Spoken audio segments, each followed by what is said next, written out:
Question.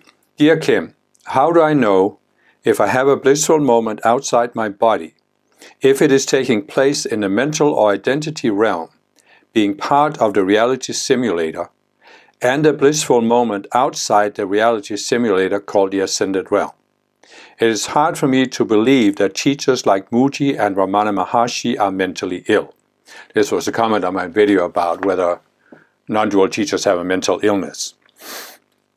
And so it raises a really, really essential question on the spiritual path. If you take my videos about non-duality, I try to approach this, especially in the later ones. And what I'm basically saying is this. Our minds have the ability to produce experiences that are created in the mind, by the mind. And when you experience this from the inside, they seem completely real. But then there are also conditions outside our minds that our minds have not produced. And it's possible for us to experience them also. So basically, let me try and just step back a little bit and explain this. So I've explained that the mind has 4 levels: the identity level, the mental, the emotional, and the purely physical, related to the physical body. And in the identity, mental, emotional minds, we have these structures. We call them subconscious selves. And an example, the most basic subconscious self we have is this sense of identity: I'm a separate being. I'm living in a separate world. I'm separated from other people. I'm separated from my source. There may be a God up there, but it's the remote God in the sky. I'm a separate being. And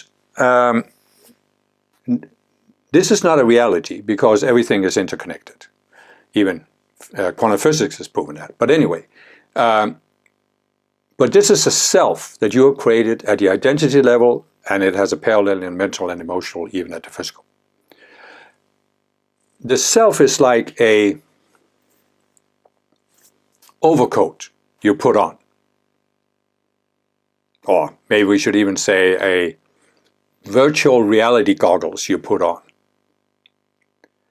And when you are experiencing the world from inside the self, it seems completely real that you are a separate being. And the mind, the identity, mental, emotional mind, can create all kinds of experiences based on this overarching belief that you are a separate being, that seem completely real when you are inside the self. Or these cells, there are layers of these cells.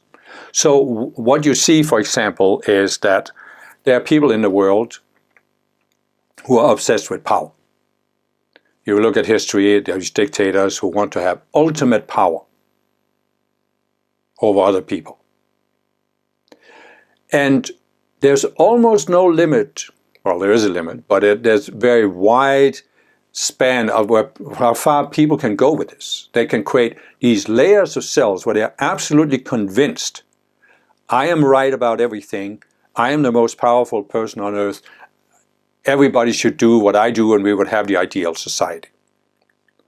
And when a person is inside of this, he or she, it's actually mostly he's, who get this illusion, they're absolutely convinced they're right. I mean, Hitler was absolutely convinced he was right. You can see people in embodiment today who are absolutely convinced they're right. And this is because they have created all these layers of these cells. And when they're inside the cells, it seems completely real that they're right. But as I've also explained, these are the 4 lower bodies: emotion, identity, mental, emotional, physical. These are our vehicles for interacting with the world. So everything in these 4 lower bodies is related to the world. But the core of our beings is what I call the conscious you, which is neutral awareness, pure awareness, which means the conscious you hasn't become the selves. It hasn't become the identity or the sense of self you created in relation to the world. You are still neutral awareness. That means the conscious you actually has the ability, even though it's inside all these layers of cells, it can suddenly step outside and experience, there's something outside my normal mind, my normal state of mind. It's not something you believe. It's not an intellectual understanding. You're just experiencing it. It can be compared to you're sleeping, you're dreaming. You're dreaming you are in this confined space where the walls are closing in on you. And it seems absolutely real. And you can even wake up and you're upset or you're sweating or whatever. But once you wake up, you're like, whew, that wasn't me at all. And so this is the same. The conscious you can wake up, it can step outside of these selves. And that means that the conscious you can have an experience that isn't produced inside the mind. You can also say that the 3 higher levels of the mind, identity, dimensional, emotional, are like film strips in a movie projector. So the light is shining through it, it's being projected onto the screen of your conscious mind. You are like a person sitting in a movie theater watching the screen. And you think what's going on the screen is real. Because you're totally living yourself into the movie. And so, but you can suddenly realize, hey, I'm in a movie theater, and you can decide to go outside. And it's the same thing in the conscious use. You can step outside of it. Now, there are a couple of things that can happen here, yes. First of all, having an experience of stepping outside does not mean you are permanently awakened or enlightened, no matter how powerful that experience is. That's one mistake that's made by even non-dual teachers, and especially their students. You still have all the structures in the 3 levels of the mind that you have to resolve in order to be free of it. So that's one thing. But the other thing is, when the conscious you steps outside, it can experience itself as pure awareness, neutral awareness. In the East they talk about you can have an experience of samadhi, and there are 2 steps of it, 2 elements of it.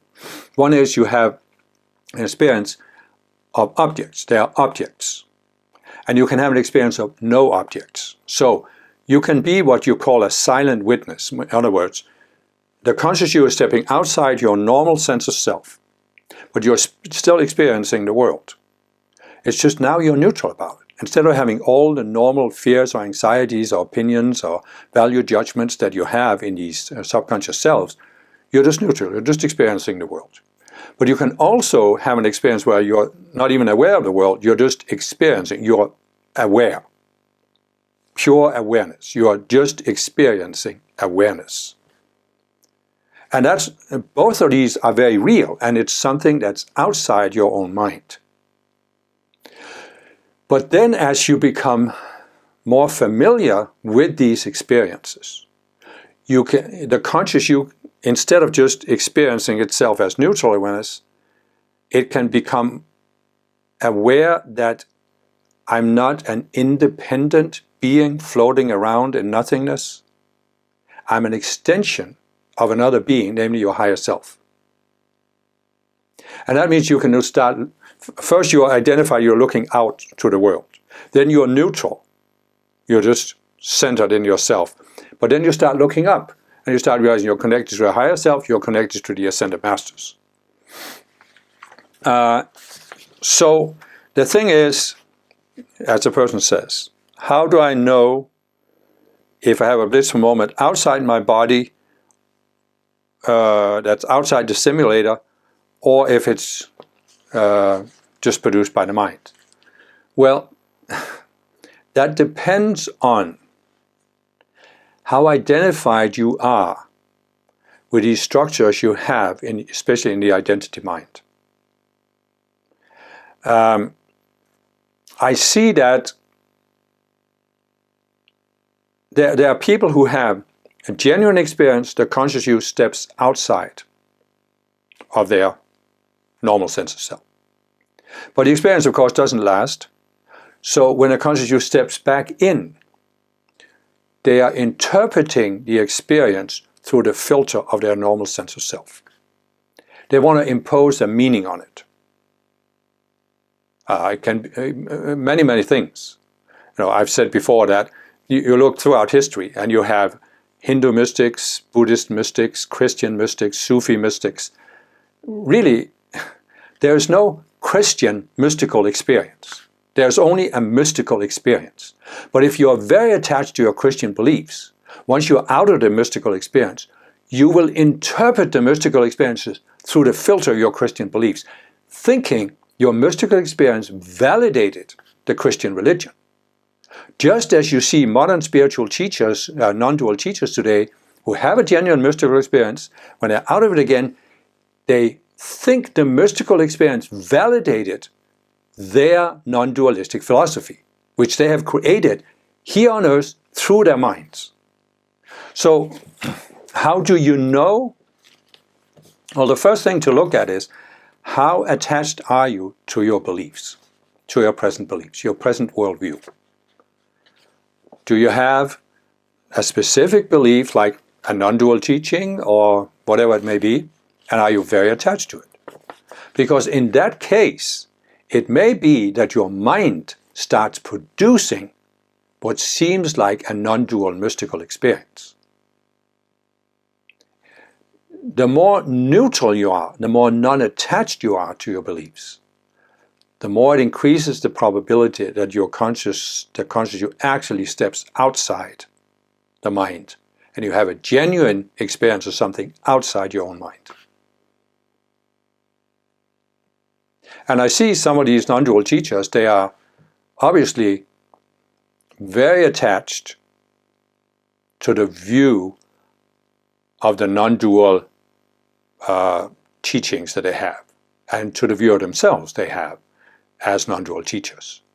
And that makes it more likely that even if you have a mystical experience, it's colored, or certainly your interpretation of it is colored. Now you see,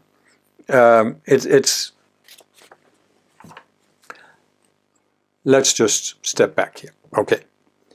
What's the purpose of the spiritual path? What's the goal of awakening or enlightenment? Ultimately, it is that you can leave the earth and the physical world behind and ascend to the spiritual realm. You don't have to come back into embodiment. That's the ultimate goal. How are you going to do that? By letting go of everything on earth. Do you hear me? You have to let go of everything on earth. Now, this will be an extremely shocking, provocative statement to many people. It was for me 15, 20 years ago. Because I wanted to believe that there must be something that's true, something I know that's valid.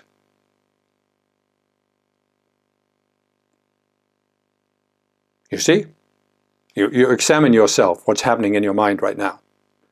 You want to believe that there's something you know, some spiritual teaching you have found that you can rely on that's valid. But you see, anything that can be expressed in words is not reality. It's the good old Buddhist saying, the finger pointing to the moon is not the moon. Anything in words is just a finger pointing. Reality is beyond anything we experience on earth, especially because this is an unnatural planet.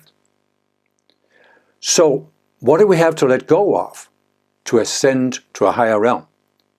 Everything, every belief we have, and it can be expressed in words, we have to let go of it. So what's the purpose of having a genuine mystical experience where the consciousness steps outside of your normal sense of self? It is to demonstrate to you, to have your experience, there's an alternative to all this stuff that is expressed in words. Thereby, you can start questioning not only the expression in words, but your attachment to it. Now, I'm not saying that all spiritual teachings are wrong, right? I genuinely believe that the Ascended Masters are giving us some teachings that are accurate and valid. But there's a difference between having a teaching and being attached to it. letting the teaching define you. And so the purpose of a genuine mystical experience is there's something outside all the contents of my mind that gives you a different perspective, where you can question not necessarily all of the contents, but your attachment to it. Does the teaching define you? And if it does, if you're still attached to it, then your mind will create experiences that seemingly validate the teaching. That's why you have Christian mystics who are absolutely convinced that they've had genuine mystical experiences that validate their Christian doctrines. You have non-dual teachers who have had mystical experiences that they are absolutely convinced validate their non-dual idea that there is no self, for example. And so forth and so on. So what I'm saying is this: you can examine yourself, you can examine how attached am I to specific beliefs. And if you find you are very attached, you can begin to question that attachment. And the more you are willing to question your attachment, the more you increase the probability that you are having genuine experiences where the conscious you actually steps outside of your four lower bodies and experiences something that isn't colored. So you see what I'm trying to say? I'm saying that your mind has layers, right? The lowest is the physical. Some people are completely identified with their physical bodies. The next up is the emotional. Some people are identified with their emotions. The next is the mental. Some people are identified with their intellectual minds, think they can figure everything out with the intellectual mind. But the highest is the level of identity. And it's in the level of identity you have the idea that you are a separate being. And it's possible for the conscious you to step up from the physical, through the emotional, through the mental, through the identity level. But that is still a veil. And so you can think you're having a genuine experience, but you're still at the identity level of your mind. You haven't gone beyond it. And therefore, that experience is colored by the upper layer of your identity mind. And it colors how you interpret the experience. And it can keep the conscious you trapped there in the identity level, so it doesn't go beyond. It doesn't go outside the four lower bodies, the four lower minds. And a real, genuine experience is when you go outside. You're completely outside. And as I said, there comes a point where you're not just outside floating around in no man's land. You are connecting to your higher self and to the Ascended Masters. That's just a natural state of affairs. There are people who don't get to that level because they don't go out completely. They're still trapped in their identity minds. And therefore the identity minds are coloring this. Oh, it's a state of no self. That's what it feels like. That's what I'm experiencing. But it's still a perception filter in your identity mind, because you think that your mind can define reality. See, this is the difference. When you are inside your four lower bodies, when you are inside the sense of a separate self, you think you can define how the world should work. When you have a genuine experience going outside that, you realize, no, this is a complete illusion. You can't define anything. The world is defined by minds greater than your own. And what you can do is connect to them. Or you can stay in separation and keep trying to create a mental image in your mind and superimpose it upon the world. It's just a matter of how long do you have to go on, because you realize that if you believe the earth is flat, it isn't going to make the earth flat. Even if every human being on earth believed the earth was flat, it's not going to make the earth flat. And so it's just, again, this. How long do you want to roll around in the mud of your contents of your own mind? And when do you want to genuinely step outside of it? And in order to step outside, you have to overcome your attachment to the mud.